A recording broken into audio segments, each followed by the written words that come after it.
Merci, chers internautes, pour la confiance que vous ne cessez de nous accorder. Nous venons encore auprès de vous pour vous donner des informations de notre pays. Merci Makasi, merci Mingi. Nabaye, bazo continuer à s'abonner à la chaîne Abisso YouTube. Nabao bazo continuer à s'abonner à la chaîne Abisso et la page Abisso Facebook. Merci. Pour une information la journée à l'élo, samedi, président de la République a causé la Moi awa kamingite akita na Mbujimai lobi azaki na kananga lelo akoza na Mbujimai na 25e anniversaire ya Tata Episcopo Bernard Kasanda qui est mon évêque. Akoma kuna azana ba activité msusu akosala kuna, mais entre temps tozana ba information auto continuer kopesa bino pona matali mboka Congo, notamment tolali tolamuki tomoni Tata Monseigneur Chole otobesana kobenga Abbé Chole abimisi communiqué. Tokomeka kosala analyse na ko débattre sur ces propos qu'il a tenus dans son communiqué. Et c'est une manipulation et c'est une réalité. Restez branchés. Oboye bamayi nyonso oyo tokomeka kolobela na oyo etali communiqué ya Monseigneur Donatien Chole. Tokobeta masolo ya makambo mosusu oyo etali Congo na actualité mosusu. Boyebi ke Ferigola lelo akose produire mpe na stade de martyrs. Bato déjà babandi kokende, bon vent lui. Ferigola, c'est l'honneur du pays. Donc titre kokota na ba polémique ya makambo etali concert na un Congolais, il va tenir son concert. Chez nous, nous lui souhaitons puisque la bonne chance. Vous avez dit que le journal Lobby Lisusu de Jean-Claude Bouemban, président de l'Assemblée provinciale de Bas-Congo, a démissionné. Qui est à niveau de Bas-Congo. Donc, on a la lecture, na masoki temps et permettre à biso. Mais na ko zwabino temps et bilete, na matali, vidéo na biso alelo. Toko salaka 30 minutes. Toko bandosa la vidéo na biso kaka to poster après 30 minutes. To pesi information nyonso dans 30 minutes et on se sépare pour ne pas prendre beaucoup de temps. Toko bandana nous na message ya Monseigneur Donatien Chole. Toyo kananu après toya kosala commentaire. Kopesa pe avis na biso na analyse na matali sortie médiatique na ye. Jusqu'aux portes de Kinshasa, la capitale. À cela s'ajoute, en milieux urbains, l'activisme de la brigade spéciale de l'UDPS, Force du Progrès, BESU, opérant comme une milice visiblement entretenue qui collabore parfois avec la police. Donc, Namaye Abbé Chole à lobby place AO. Jusque-là, à brandir preuve à mon côté. Namakambu Oyazoloba AO. Ebele Katina Biso Bazolanda Biso Tozana Kishasa. Est-ce que vous avez déjà vu dans un coin Bato, Balati Bilamba ya IDPS, Bazo Beta Batu, Bazo Beta Batu, ke Bazaba brigade spéciale ya IDPS. Donc, ndeko na biso oyo aye na ba manipulation. Bien que le peuple congolais a su comprendre manipulation naïe, sans aucune preuve. Et en plus, na katia IDPS, brigade spéciale ezalakate. Même force du progrès eza structure moko informelle. Mais biloko yazoloba ao, sans aucune preuve. O comprendre, o sentir bien que o biloko yo euti epai ya mutu eza biloko. Il y a un politicien qui parle pour la manipulation. Pour traquer les adversaires politiques et d'autres paisibles citoyens portant un regard critique sur la gouvernance actuelle du pays. Fort malheureusement, Nos recommandations relatives à la reconsidération de l'état de siège, la réduction du train de vie des institutions pour donner plus de moyens à nos forces armées et au renforcement de la cohésion nationale n'ont pas été prises en compte. Qu'est-ce qu'on doit prendre en compte dans la recommandation? Nous avons une loi de programmation militaire avec un budget de 1,6 milliard. Le lot au Tozana na kati armée, Tozana 1,6 milliard. Prise en compte ya makambuna bino zanini. Donc ces gens sont de vrais dictateurs. Donc obino bozo lobande bolingi bazongo en considération. Mais c'est que bamisoso bazo sala ezana tinate. Oyabino déjà prise en considération. Nous avons une loi de programmation militaire. On vient d'acheter des drones, on vient d'acheter des avions, des tennis, des munitions, na biloko ebele pour na armée na biso. Ba vidéo bele to tiela kabino awa. Mais chole amona kangote. Ka ba recommandation na ye nde amoni que non il faut ba appliquer ango. Mais oyo basalelaka ya mona kangote. To continuer. 2. Le processus électoral. Nous observons aujourd'hui un recul déplorable caractérisé par la répression violente des manifestations de l'opposition, la restriction de la liberté de mouvement des. Donc, Chole azo ndenga zawana alobiki azo mona azo observer. Donc, répression à la manifestation violente. Donc, nakati, donc, démocratie est reculée. Au moment où, na régime, ceux qui manifestation ezali, 0 mort, donc, 0 mort, 0 blessé. Ceux blessé, to monika kana marche ou tcholik. Oyo batu, ya, la muka oyo Martin Fayulu abanda kyo yebisa bazwa mabanga babamba batu.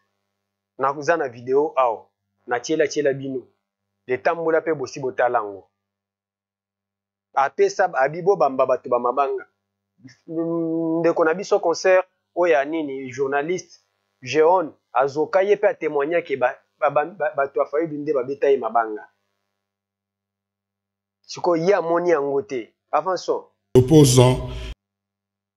Obstruction des mouvements des opposants. Donc ndengaza boye Chole alingi koyebisa biso ke Marcelin Bilomba o ba interdire kabima na mboka, c'est-à-dire que non eza reki la démocratie.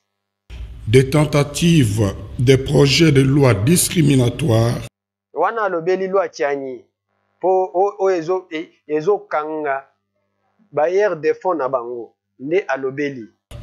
L'instrumentalisation de la justice. Tu n'as pas de preuves. Quelle instrumentalisation de la justice? Et les arrestations arbitraires. Donc, d'après Donatien Chole, nani ya maison civile oyo Lobo, Papa Lobo aza na prison, c'est une arrestation arbitraire. Mwanga Chuchu, eza arrestation arbitraire. D'après Yé. Continuez.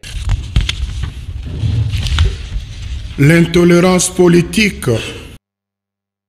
L'intolérance politique s'observe aussi dans la sphère des fanatiques violents qui s'attaquent aux grands. Des fanatiques violents. Oh, babeta kabati na quartier 3. Baza ba fanatique ya nani. Chole yebisa biso. Oh, babeta député kabati na quartier 3. Baza ba député ya nani. Grand jour aux adversaires politiques et à ceux qu'ils accusent d'être proches d'eux. En témoignent les actes de violation et d'intimidation contre nous, évêques membres de la SENCO, lors de notre visite pastorale à Kasumbalesa le dimanche 18 juin 2023.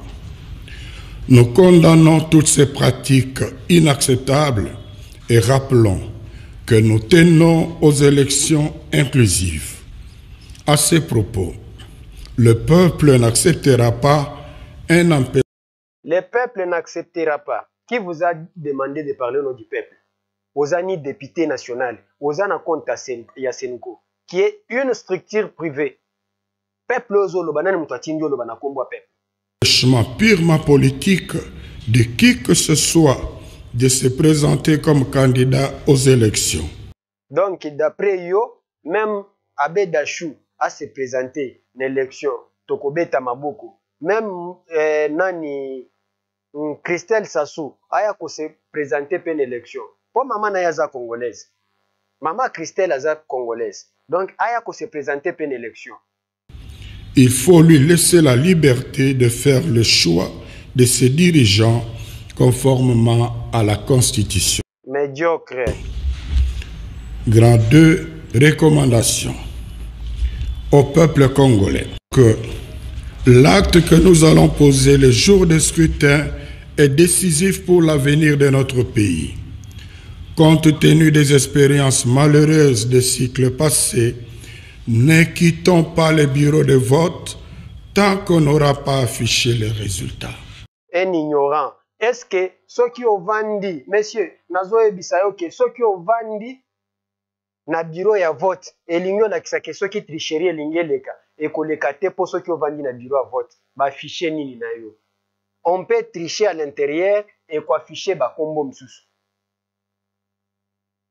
Ndeko, c'est l'ignorance qui fait. Oyebi na yote. La tricherie dans le processus électoral eza na ba étape na ba étape. Bakoki ko afficher le yo nini wana, mais na cartographie ba tricher. Oyebi na makambu te. Soki oyebi te, koloba makambu oyo oyebi te. Avec l'affichage des résultats au niveau du bureau de vote, nous aurons déjà une idée claire des gagnants. Okota manipulateur. 62% ozalaki na affichage ya bureau de vote par bureau de vote. Un manipulateur. Yo ya na 2018 obimisaki ke nazana nini tozana 62%. Nous avons les résultats. Otikala ko bimisa ngote. Kaka yo mutu moko oyo okosa biso na dialogue ya Senko. Okosa biso ke non Etienne Tshisekedi après liwa na ye atikela ye kombo ya premier ministre. Ti lelo tikala ko bimisa kombo na te. Kaka yo mutu moko oyo oyebisaki osomba 40 000 smartphones. 40 000 smartphones et ou pas ba partenaire. Ba partenaire wana tikala ko bimisa bango te, otikala ko bimisa 40 ata smartphone mon côté. Manipulateur. La CENI n'aura d'autre choix que de le confirmer. Au cas contraire, ce serait une haute trahison et n'attendons pas une autre instance pour nous remettre dans nos droits. Nous avons le pouvoir constitutionnel, confère article 64, nous permet... Ok, merci beaucoup kolanda tata oyo biloko alobi. Mais place na linga ki to suka to banda siko analyse na biso eza na article 64. J'ai vu beaucoup de politiciens parler de l'article 64. To lingi to analyser article 64. Ndenge bango ba alobi lango. Article 64, je ne sais pas. To bandana nu nandeko oyo, il parle au nom des Congolais, il parle au nom, je ne sais pas. Il a quel mandat pour parler au nom des Congolais? Je suis catholique. Moi, je suis catholique. Mais je n'ai pas mandaté à Béchole pour parler à mon nom.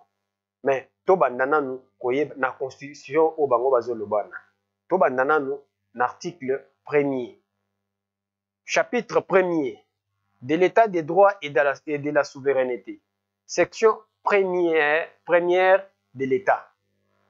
La République démocratique du Congo est dans ses frontières du 30 juin 1960.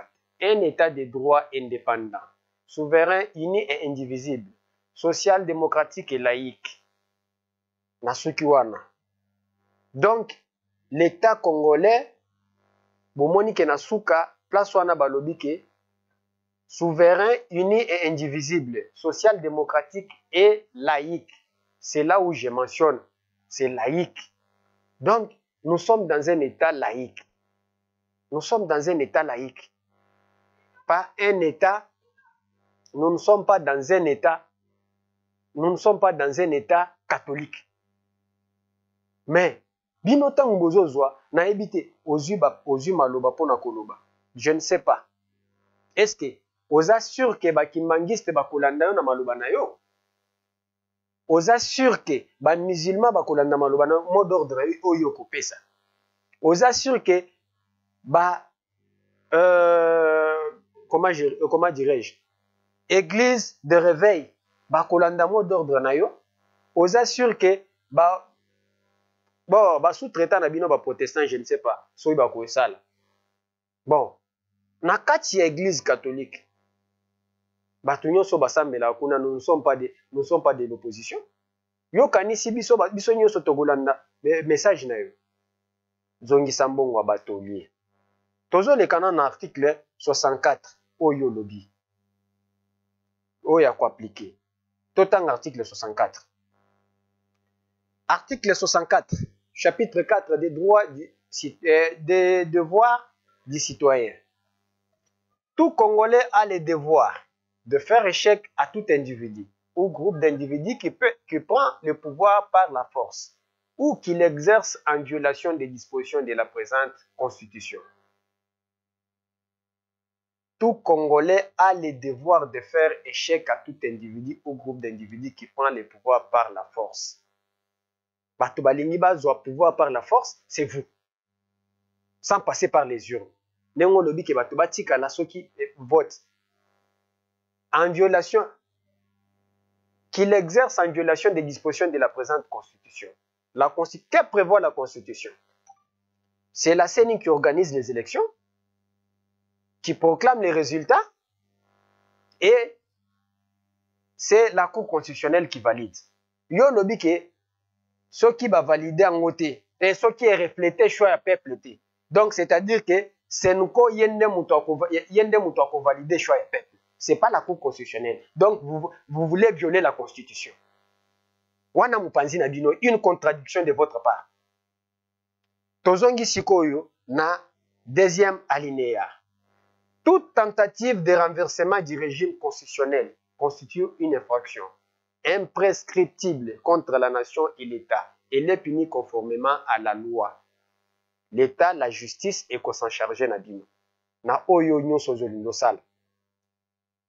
Il faut tant appeler deuxième alinéa. Kelobini. Alors, c'est-à-dire que Constitution, président de la Cour constitutionnelle a bécholé. Yo nengo yebi ou soit juge constitutionnel a bécholé. Nengo yebi Constitution, interprétation selon votre conscience et votre consentement, nenge Constitution causale. Non. Constitution, bako interpréter en et pas ba oyo basale la Constitution. Gande le week-end, ceux qui ont interprété mabe, mibe kokaka mibe kwa nande kokanga yo abécholé. Et yo kanga comme politicien. Le corps mesana ko lela lela. Donc, dans ce pays, bande konangai, tango lobi biloko wana, na ekotala, non apostolique. Il s'est aussi prononcé, non melinae, avant bongo aloba. Ateya lobi musala na biso église, eza ya kote ya liloba ya Nzambe. Eza ya kosala politique te. Donc, à reprendre kaka même maloba oyo papa aloba kiao. Tolanda, non apostolique tozonga, toya kosala commentaire. Et alors, si nous voulons vraiment que notre vie soit fructueuse, si nous voulons que notre ministère puisse avoir des fruits, nous ne devons pas nous préoccuper quelles sont les routes que je dois tout de suite, quelles sont les routes que je dois construire. Quelles sont les maisons que je dois faire? Quel est le changement dans le pays que je dois obtenir? Parce qu'en réalité, le changement dans le pays ne dépendra pas directement de l'Église. Ne serons pas nous les évêques, pas nous les prêtres à changer le pays. Nous devons donner le principe pour que le pays puisse changer. Nous devons amener et porter Dieu à ce pays. Et si Dieu arrivera à ce pays, le pays va changer. Mais si nous sommes très préoccupés de faire ce qui ne relève pas à nous, et nous ne préoccupons pas, et nous n'avons pas le souci de faire vraiment ce qui relève directement à nous, il n'y aura personne qui fera ce que nous faisons. Et nous ne serons jamais capables de faire ce qu'aux autres relève de faire. Et nous perdrons beaucoup de temps, d'énergie, et nous, disons, nous éloignons de la perspective qui nous vient de Dieu. Mettre Dieu au centre. Ça, c'est ce que l'Église est appelée à faire dans tout le monde et, bien sûr, dans la RDC.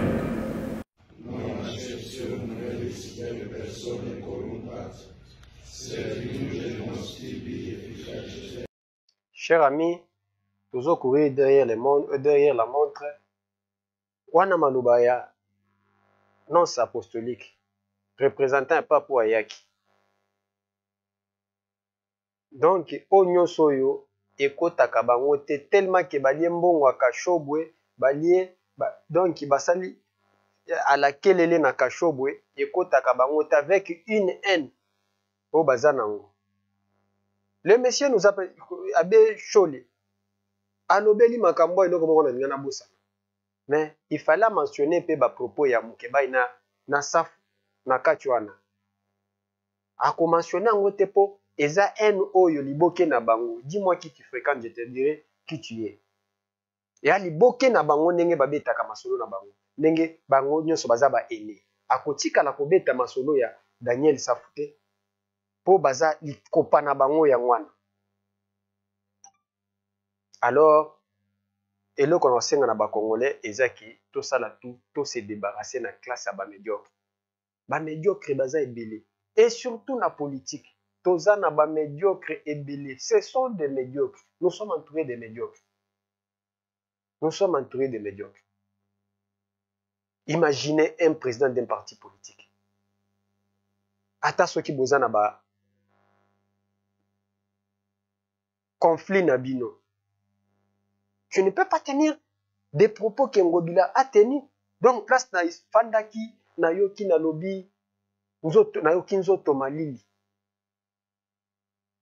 Bolanda ye, to commenter, bolanda vidéo ya ngwana. Mboka na mboka, eza na bakolo na mboka na mboka, eza na bakonzi na oyo biso, mokonzi bakonzi na biso na mboka Congo, azali mwana Kisasa, comme on a eu Félix Antoine Tshisekedi Tshilombo. Ouais. Un flatteur. Un flatteur. Biso, mokonzi bakonzi na biso, gouverneur à Kinshasa, azali mwana Kisasa, abotami na Kisasa, akoni na Kinshasa, comme on a eu Gentini Ngobila Mbaka. Bato mosusu na moni bakoleka na ba télévision, onga na kola na Kalina, onga na kola na Bandalungwa. To moni bango bauti mboka. Donc, Moutazo Lobona, c'est un président d'un parti politique. C'est un président d'un parti politique. Pas différent de Safou. J'ai des vidéos au Safou à Tena à propos Yaboui. Personnellement, je n'ai rien contre Gentini Ngobila. Il travaille à Zosalazando. C'est bien. Asali Elengesa. C'est bien. Mais si c'est le même Godem Poi, scénario na bango na Godem Poi, nali kele manabango, naza kunate, mais j'analyse ses propos. Gentini Ngobila azo ebisa biso awa ke na batu misusu ba uti mboka. Mais nous avons connu Gentini Ngobila comme gouverneur à travers Joseph Kabila. Gentini Ngobila ko ebisa biso na maternité nini, babota Joseph Kabila na Kinshasa. Ako ebisa na komi nini Joseph Kabila akola na Kinshasa. Baye na Bandalunga. Awa bana pa noko na ye. Vieux major. Aye na Kimkolo. Lelo alingo bimagala mona Kinshasa, aza pe na courage ko kosa bana Kinshasa na télévision pour na n'importe quoi. Alors na mboko to yi batsala nzambe bazandenge na ndenge, ba pasteur Mutombo, ba pasteur Konde. Alors, moi je croyais que Gentini devrait commencer au lieu de ça la blabla na biloko oyo Godempo ya lobaki. Amener des preuves, présenter des preuves te akosi. Et ce qui est choquant,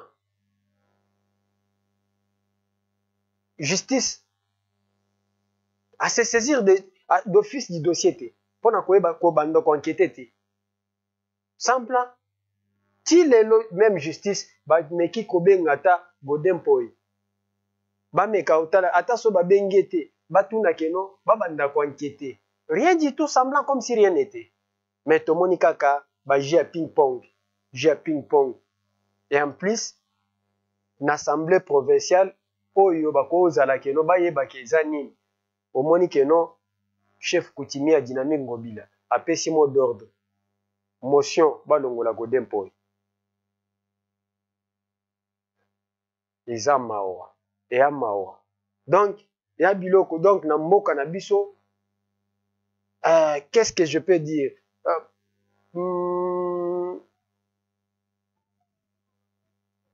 immoralité ekomi donc bato bazokela ngo soni te donc omona mutu aza capable et en plus Gentini Ngobila alobi pour la makambo mboka il est le président je vois maintenant sa casquette comme président d'un parti politique implanté partout au Congo nazo putuna ye mutu ya ACP oyo azana Lubumbashi soki a se retrouver na Kinshasa ayoki malobo oyo il sera content mutu ya ACP auti Bandunduville ayoki malobo azoyoka malobo il sera content mboka na mboka eza na bakolo nango moi Gentini je suis né à Kinshasa mais ozala gouverneur na Mai Ndombe est-ce que okendaki kuna ko postuler kuna comme natif ya Mai Ndombe ou bien comme originaire sikoyo bato ne grandi à Mai Ndombe so batelemi pe balobi ke Ngobila ye ko konza biso to bakolo Mai Ndombe aza mouta olinga se sentir neni. Et celui qui parle, c'est celui qui a passé un grand temps en France. Ndem tozo ya na ba déclaration abo. Ndem tozo ya na ba déclaration abo. Donc nazo comprendre te ba déclaration o izo leka. Vraiment. C'est pas fini. Il y a un autre leader, président d'un parti politique. Bolanda pe ba déclaration. Nazako senga na bandeko na biso ya Congo central. Le 24 juin, il faut qu'on kene na stade de martyr bisika ba Gaulois bakoyamba Ferigola. Ezali fierté bandaka la depuis Léopoldville bané Congo bazalaka kaka makasi na tangami musique. C'est Ozomona même rumba oyo ya Ferigola eza ba biloka ba mokita na lokola ya ba Lwambo Makiadi ya ba Bavo Marie ya ba Teddy Sukami ya mona na kosenga na bana Congo central ba mbuta nyonso bisika bozali okeno kokumbisa mwana na bino Ferigola Hervé bisika lengi ba otiko lobake stade martyr eza ntsakave. Donc beno banso beno kwenda utala Ferigola fumu ya bagoloa. Na msusu watuna nga mais mabe nini alobi? Non. Alobi mabete. Moi je dis ceci. Imaginez que l'honorable Martin Fayulu a télémi na TV comme président de... Parce que Jean-Claude Bouembaza président de MPCR parti naïe. Aza président parti. C'est un leader. Il n'est pas un leader local. Bien que parti naïe d'engezane zakana ampleur. Aujourd'hui, donc, le but d'un parti politique, c'est conquérir le pouvoir et l'exercer le plus longtemps possible. Donc, c'est que Jean-Claude Bouemba Lelo soit comme président. Est-ce qu'il peut tenir ce discours? C'est un leader. Voilà les leaders locaux. Imaginez que Martin Fayulu a télémi. A lobby que Bokende soutenir, je prends l'exemple de qui? Lacoste. Azobeta na stade de Martyr. Au moment a télémi a lobby que Bana Bandundu. Bana Bandundu Bobi Bokende soutenir Martin Fayulu. Et Bokende soutenir Lacoste, Didier Lacoste. Ou soit Bokende soutenir Ouerason. azobeta concert na nini na stade de Martyrs. Martin Fayulu a télémi. Ça a des sens. Un leader. Jibem Piana, Moni Augustin Kabou a télémi. Bana Kasai, Bokende soutenir Jibem artiste Nabino Jibem Piana. Je ne suis pas contre faire ego là, hein, mais j'essaie toujours d'analyser. Biloko Aboesu ezalaki ke batu misusu bazoloba. Je peux comprendre, même les gouverneurs. D'abord, faire ego là, musique nae, c'est un artiste de renommée internationale. Nga lingaka musique à faire ego là, naza mu Congo te. Siko yo ozo kendo réduire en na coin moko bo kendo soutenir faire ego là. O biso ba ne Congo, biso ba ne Congo. Mais siko batwa coin mususu neti batwa mandaka o balingaka musique à faire. Tant bazoka discours na yo. Voilà, Biloko, il faut ainsi là. Je viens d'apprendre qu'il vient de démissionner. Biloko, to côté les mêlés si la yango. Biloko, côté les mêlés yango. Nous sommes yo, nazoleka, boyoka, place aux autres chité, na déclaration de konabiso. Chaque fois qu'il a toujours pris son temps pour parler, agafa kakaka. Boyoka gaf, yandeko etozonga. To chité l'émission. Pour vous le savez, l'une des missions du président du Sénat, c'est de protéger l'ensemble des sénateurs. Mais aujourd'hui, son rôle, c'est d'attaquer un sénateur. Mais lui, quand il était... Donc, Matata Pogno Aligna et Bisabiso, Omoni a confirmé Maloba Oyondeko, Gilles Alingete Aloba ke Sénat eza Naku Oyoni Yibiba criminel Bakeko Bombana. Donc, Matata Pogno a Kendaki Kobata Makuna pour Azala protéger. Ministre dans mon gouvernement. Mais moi, je l'ai protégé. Donc, lui protéger son ministre. Donc, lui qui est le manabango. Bino bakabiliste. Bozoyoka. Bozoyoka musala o bino bandaki osala. Et vous passez un temps dans les médias pour nakoya. Bolandaye bien. Moi, je l'ai protégé. C'est même bien moi qui l'ai accepté dans son gouvernement, dans ce gouvernement-là. Parce qu'on ne voulait pas de lui. Pour des raisons que vous connaissez. Personne ne voulait de lui. Parce que j'étais chef du gouvernement, je l'ai accepté. Pour des raisons que vous connaissez, biso to yebi ba raison en été. Yonde muto yebi ba secret na bino. Ce qui a koyiba, yonde muto yebi. Et je peux même vous dire, tous les actes qu'il a posés, mais certains d'entre eux étaient de mauvaise gouvernance. Le président, l'homme de la bonne gouvernance. Donc, Mata Bahati Lukwebo posait des actes de mauvaise gouvernance. Et je peux les témoigner. Mais quel est le jour où vous avez entendu le Premier ministre Matata agir contre le ministre Bahati? L'homme qui veut devenir président de la République. Donc son ministre posait des actes contraires à la bonne gouvernance, il lui protégeait.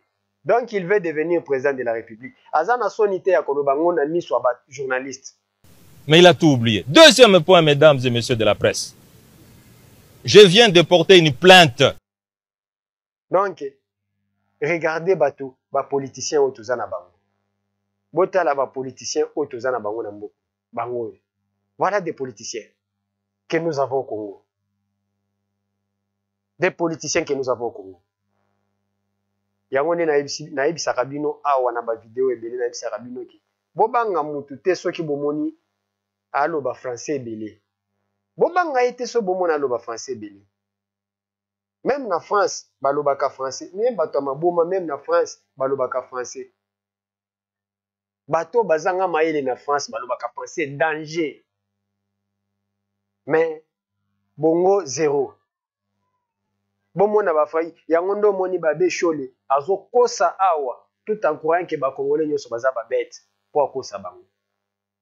Bota na France, ngana lobaka kaka na ba illustration. Bota la vidéo ya ba français yangwana na tikibino tokokuta na mbala sima na tikibino kana ba vidéo na vidéo ya ba français bazoba ya France bomona bango biloko bino bokoki ko boyebi makasi wana mais bazoba France bayebi te nazo tikabino na vidéo wana tokutani mbala sima na émission na biso bo continuer ko s'abonner baona ba s'abonner te s'abonner na page na biso Facebook bo baza na YouTube bo s'abonner na chaîne na biso. Merci beaucoup. Tolanda bango. Quel est le pays le plus grand du monde? Je dirais la Chine. Non. Le pays le plus grand du monde. Le plus grand du monde? Ouais. L'Asie. 10-0 hein, si vous trouvez la bonne réponse. Quel est le pays le plus grand du monde? L'Afrique. Hein? L'Afrique.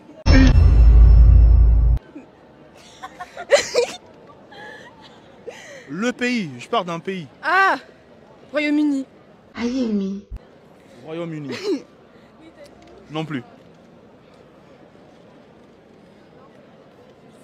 Ah, tout ça pour ça. C'est dur, hein? Dis-moi, quel est le pays le plus grand du monde? Et le plus grand? Ouais, c'est la caméra qu'il faut regarder. Le pays le plus grand? Le pays le plus grand du monde. Le Japon. Faux. Non, c'est